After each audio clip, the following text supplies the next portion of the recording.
नमस्कार, मैं रुचि देव। चलिए सुनते हैं आज की ये कहानी। एक भक्त ने जगत गुरु शंकराचार्य जी से पूछा कि हम ईश्वर को भोग क्यों लगाते हैं? क्या वो उसमें से कुछ खाते हैं? क्या भोग लगाने के बाद उसका टेस्ट, उसका कलर या फिर उसकी क्वांटिटी में कुछ बदलाव आता है? अगर नहीं तो हम ये ऐसा क्यों करते हैं? कहीं ये पाखंड तो नहीं?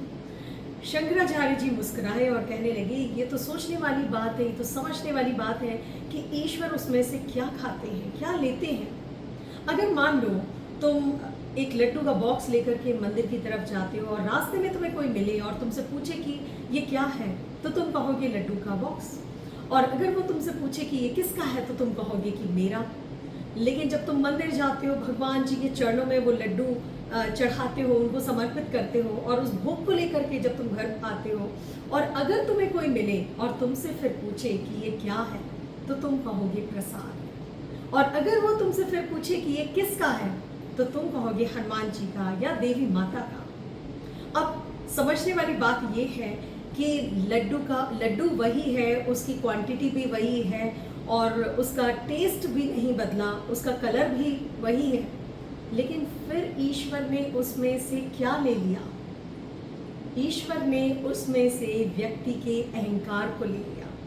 जो हम कहते हैं मेरा, मैं, जो इस पे ही हम अटके रहते हैं, वो जब हम ईश्वर को कुछ भी समर्पित करते हैं तो ईश्वर हमारे अहंकार को ले लेते हैं। दोस्तों, ईश्वर जिसने हमें सब कुछ दिया, भला हम उसे क्या दे सकते हैं? भला वो हमसे क्या ले सकता है?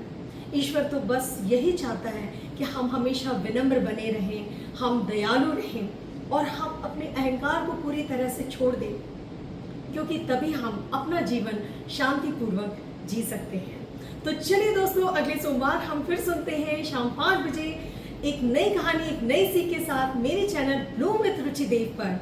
और जाते जाते दोस्तों, मैं आपको ये कहना चाहती हूँ कि आप अपने आप पर विश्वास रखिए, उस पर विश्वास कभी मत छोड़िए, क्योंकि वो हर वक्त आपको परख रहा है। वो आपको कभी गिरने नहीं देगा, आपको कभी हारने नहीं देगा। वो तो सिर्फ आपको हर वक्त आने वाले युद्ध के लिए तैयार कर रहा है। जीवन में जो भी मुसीबतें आए, उनके लिए आपको तैयार कर रहा है। इसलिए हमेशा उसका धन्यवाद करते रहिए।